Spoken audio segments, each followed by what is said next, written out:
a midget named Carl playing Tevye and Porgy. Hi there, I'm Wendy Hall, executive producer with New Bedford Festival Theater, and welcome to season 32, our kickoff.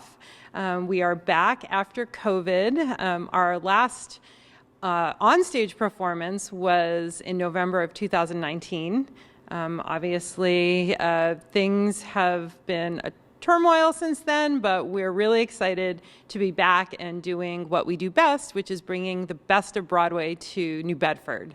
I'm really pleased to announce that we have expanded our season. So over our 30-year history, we have typically done one big summer show. Some years we did two. Well, this year we're doing 5. I know, it's a little crazy. But it was really important when I took over as executive producer to think about bringing theater year-round to the community. And what better time than coming out of not doing theater for a huge amount of time to do so. And what we've done is we've scaled small to big, just to make sure we're coming out of this doing things properly in terms of COVID protections for the actors, for the staff, for the audience. So we're starting this season with The Last 5 Years, which is a Jason Robert Brown musical. And it has 2 actors in it, and they're joining me tonight, these 2 fabulous people, Jeffrey Keller and Kelsey Seaman. So let's hear a little bit about Kelsey and Jeffrey. Hello, I'm Kelsey. I am from Howell, New Jersey, and I will be playing Kathy. Hi, I'm Jeffrey Keller. I am from Fort Lauderdale, Florida, and I will be playing Jamie. So our audiences are used to big, splashy dance, big fat musicals, we like to call it in the office. And Last 5 Years is vastly different from that. And so Kelsey and Jeffrey, would you like to just tell a little bit about how this show is different and what audiences can expect? May I? Yeah. This musical by Jason Robert Brown is actually semi-autobiographical, pretty autobiographical about his own life and his first marriage to his first wife. And it's very interesting because the storylines of the 2 characters are not going the same direction. Kathy starts at the end of her story, at the end of their relationship, and moves backwards, while Jamie starts at the beginning and moves forward. So there's actually, we're only on stage together, connecting together during one song in the middle of the show, where they meet in that timeline. Have anything else to say? No, it's pretty cool. We've been saying it's the full spectrum of emotions in 82 minutes. Is that what it is? 82 minutes. Yeah. Give or take. We're like to describe this as a musical play. It is sung through. There is no dialogue per se, but it is the full range of emotions. I mean, you're going to go from high to low, back to high, and everything in between. And Kelsey and Jeffrey are just masters at their crafts, and we're really excited to have them here and performing with us.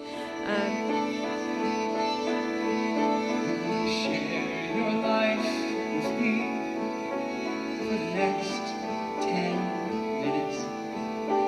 For the next 10 minutes, we can handle that. So I've already talked about New Bedford Festival Theater and not being able to produce shows for almost 2 years. And I'd love to get your both reactions on, what you were doing before, and is this your first show after COVID, and maybe everything in between. Awesome. Take it away. Okay.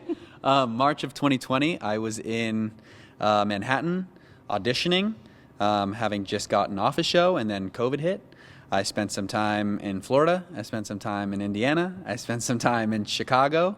Spent about a year in Chicago working at a gym as a personal trainer. I was very lucky to have received an offer this past summer to be in a musical in South Carolina. And so this is actually my second show back, which I'm very, very lucky and very excited to say. But a little bit about me, the show that I did previously, I'd done multiple times. So this one feels like the first show back, if that makes any sense. And it's definitely holding a special place in my heart as to coming back to live theater in my heart. Yeah, so I was also in New York right at the start of the pandemic. I had just signed a new lease. I was thinking, okay, this is going to be my year. I know a lot of people felt that way. Oh, yeah. Really? But then I actually relocated to my boyfriend's hometown, just hid out as many of us did. I changed paths for a moment there. I got certified as a birth doula, and that was really cool. And then I was like, yeah, but there's still that love for theater. When is it going to come back? So then seeing this is my first show post-COVID. So it was seeing the breakdown on the website and going, oh my gosh, I'm going to submit for this. This would be a dream if this was the show that I did post-COVID. So I'm just... And you, and nothing but you. Marvelous and marvelous too. Isn't he wonderful, just 28? The savior of writing. You, and nothing but you. And just while we're on the subject, what's next for you guys? Jeffrey? Yeah, I'll actually, after this, I'll be going in a couple months to one of the many places that Wendy has worked as an actor-performer, the Wick Theater in South Florida. I'll be playing Joe Hardy in Damn Yankees there, and so I'm pretty excited about that. And I'm going to be bouncing back to that doula career for a little. I will be attending my first birth, and I'll be taking care of some newborn twins and doing a bunch of that stuff, and just, waiting to see what the next show will be for me.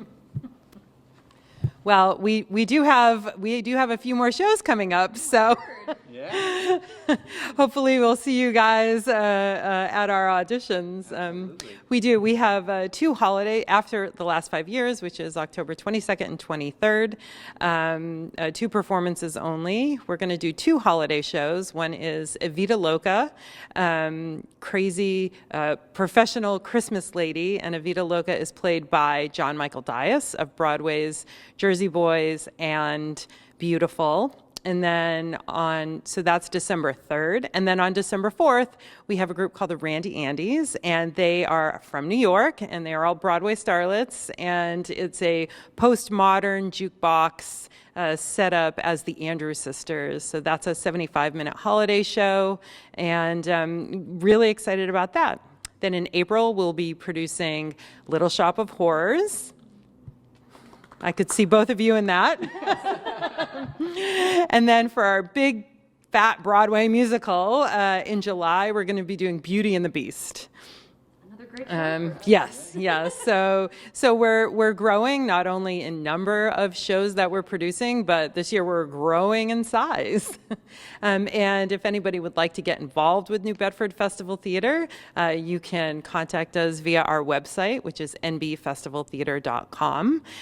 You can also visit us on our socials. We're very active on Facebook and Instagram. And you can buy tickets online for the season at Zeiterion.org. All of our shows are there. And, why don't you guys talk about a difference of COVID? Obviously, there's been, a lot more regulations for our audiences and for the cast. But why don't you talk about the streaming option and how that's different, or how you might be thinking of that on another level? The last 5 years is available to be live streamed and will be available on demand after the show. When you take that? I am very excited about that option because I have so many, friends and family who are not in the area, who can't make it. So this is such a cool option, such a cool experience to be able to say, oh, you can just, buy a ticket to the live stream, sit on your couch. We were saying, have a bottle of wine and some tissues ready and just enjoy it from the safety and comfort of your own home too, if that's where you're at with your own COVID journey, Yes, if you're not comfortable sitting next to people yet, it's a great option. Yeah, so it's really nice that we're able to offer that. Things might get bumpy, but some people analyze every detail. Some people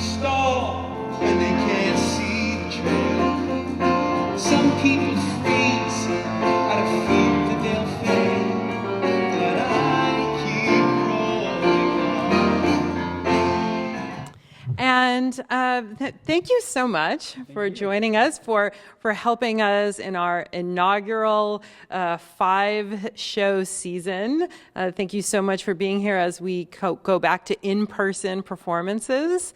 And I guess I will end with, what is one thing that you would like to do in New Bedford before you leave? I can't wait to check out the restaurants. I'm a big foodie, and I literally, we live downtown. You've housed us downtown, and we get to walk to the theater every day, and I see all these restaurants, and I'm like, if I wasn't going to rehearsal right now, I'd be eating at this place and this place and this place, and I can't wait to do that. And I have been eating at this place and this place and that place, just a little bit, you know. Where But were you at this morning? oh, I was at the baker, and it was amazing. Oh my God, that bagel was incredible. But I'm very excited to go to the Whaling Museum. Is that what it's called? I can't wait. I think I'm going to go. So after the show on Friday and Saturday, on Sunday morning, I think I'm going to go, if they're open on Sundays. Someone tell me. Someone leave it in the comments below. Actually, our director, Diana Cross, is from Maplewood, New Jersey, and she has Broadway credits. She was on Broadway with Les Mis. And our music director, Dr. Andrew Austin, his partner has a history podcast called The Bowery Boys, and he went to the Whaling Museum yesterday. So it's funny that you brought it up. Yeah. And he loved it so much, and he said there was just too much to see, and that he was going to go back. So maybe you'll bump into him then. That's so fun. I love it. Well, thank you so much for joining us, and thank you for joining us again. This is New Bedford Festival Theater's Season 32, first time ever, 5 shows, October, December, April 2022, July 22. And you can find more information on our website. You can get tickets on the Z website and follow us on our socials. And we hope to see you in the theater very soon.